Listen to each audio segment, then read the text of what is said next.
আউযুবিল্লাহি মিনাশ শাইতানির রাজিম। বিসমিল্লাহির রহমানির রহিম। সম্মানিত দর্শকবৃন্দ, আমি আপনাদের সামনে আজকে একটি গুরুত্বপূর্ণ বিষয় নিয়ে কথা বলবো। সংক্ষিপ্ত আলোচনা, আশা করি একটু ধৈর্যের সহিত শুনবেন, ইনশাআল্লাহ কাজে দেবে।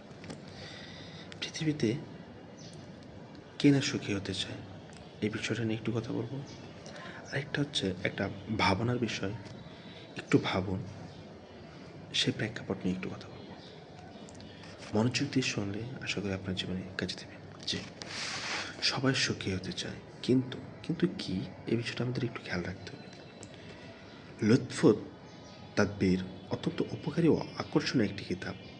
মানুষ সুখ, শান্তি, কর্তৃত্ব, ক্ষমতা ও ঐশ্বর্য লাভের জন্য কী কী পন্থা অবলম্বন করে। লেখক কিতাবটিতে তা নিয়ে বিস্তারিত আলোচনা করেছেন।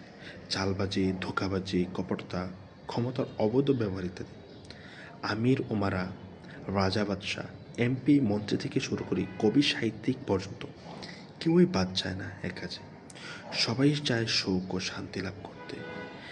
এ বিষয়ে বিভিন্ন দিক নিয়ে বিভিন্নভাবে লেখক পৃথক পৃথক অধ্যায়ে সুবিস্তারিত আলোচনা করেছেন কিতাবটিতে। সবাই এই মান, সম্মান, সুখ, শান্তি ও প্রশান্তি লাভ করতে চায়, কিন্তু খুব কম মানুষই তা অর্জন করতে পারে। কিতাবটি থেকে আমরা তিনটি বিশেষ ফায়দা লাভ হয়েছে।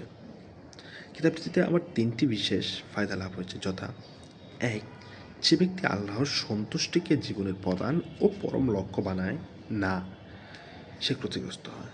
তার কল্যাণ অকল্যাণে, তার সুখ অশান্তিতে পরিণত হয়। আবার বলছি, তার কল্যাণ অকল্যাণে এবং তার সুখ অশান্তিতে পরিণত হয়। অচিরেই আমি তাদেরকে ক্রমে ক্রমে শাস্তি দিয়ে এমনভাবে ধ্বংস করে দেব যে তারা টেরও পাবে না। সূরা আরাফ, আয়াত নাম্বার 182। 2 নম্বর শিক্ষা, 2 নম্বর ফায়দা: সুখ শান্তির জন্য মানুষ বাঁকা পথে চলে, সমস্যা ও জটিলতার পথ অবলম্বন করে, যা শরীয়ত সম্মত নয়। অথচ শরীয়তের সহজ সরল ও সোজা পথে চলে তা খুব সহজে অর্জন করা যায়। তাদেরকে যে উপদেশ দেওয়া হয়েছিল, যদি তারা তা অনুযায়ী কাজ করত, তবে অবশ্যই তা তাদের জন্য ভালো হতো এবং চিত্তস্থিরতায় তারা ধীরতর হতো। সূরা নিসা, আয়াত নাম্বার 66। তারা দুনিয়া ও আখিরাতে যাবতীয় কল্যাণ লাভে ধন্য হতে পারত। ফায়দা 3: বহু মানুষ এমন আছে যাদের দুনিয়া আখিরাত উভয় বরবাদ হয়ে গেছে, কিন্তু তারা মনে করে তারা ভালো কাজ করে যাচ্ছে এবং তার সুখ কল্যাণ লাভ করতে পারবে, অথচ বাস্তবতা সম্পূর্ণ বিপরীত। তার একমাত্র কারণ তারা সেই পথ, সহজ পথকে পরিত্যাগ করেছে, যার উপর আল্লাহ তাআলা তার রাসূলকে পাঠিয়েছেন এবং কিতাব নাজিল করেছেন।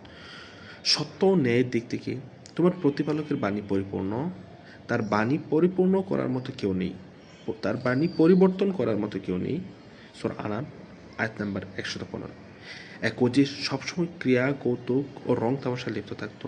একসময় সে অত্যন্ত পেরেশানি ও দুশ্চিন্তার শিকার হয়। তার দুশ্চিন্তা ও পেরেশানির স্থায়ী হয়ে যায়। একসময় সে দুঃখ ও আক্ষেপ করে বলে ওঠে, আরে, মৃত্যু কোথায় বিক্রি হয়, আমি তাকে কিনে নিয়ে আনবো। আমার এই জীবনে আর কিছু বাকি নেই। দূর থেকেও কোনো কবর দেখলে আমার মনে হয়, যদি আমি তার ভিতর হতাম। এবার ভাবনার বিষয়টা আপনাদের একটু বলবো, একটু মনোযোগ দিয়ে শুনবেন। একটু ভাবুন, সুখ শান্তি আরামায়েশ ও সুস্থ থাকা অবস্থায় বেশি বেশি দোয়া করা উচিত। কেননা একজন কৃতজ্ঞ বিচক্ষণ মুমিনের আলামত হচ্ছে সে তীর নিক্ষেপ করার পূর্বেই নিশানা ঠিক করে নেয়। অতএব দুর্দশাগ্রস্ত হওয়ার আগে আপনি আল্লাহ তাআলার আশ্রয় প্রার্থনা করুন। হতভাগা, কাফের ও নির্বোধ মুমিন এর বিপরীত। আল্লাহ তাআলা সবাইকে আমাদের এই কথাগুলোর উপর আমল করার তৌফিক দান করুক। সাদাকাল্লাহুল আলিয়্যুল আযীম। আসসালামু আলাইকুম।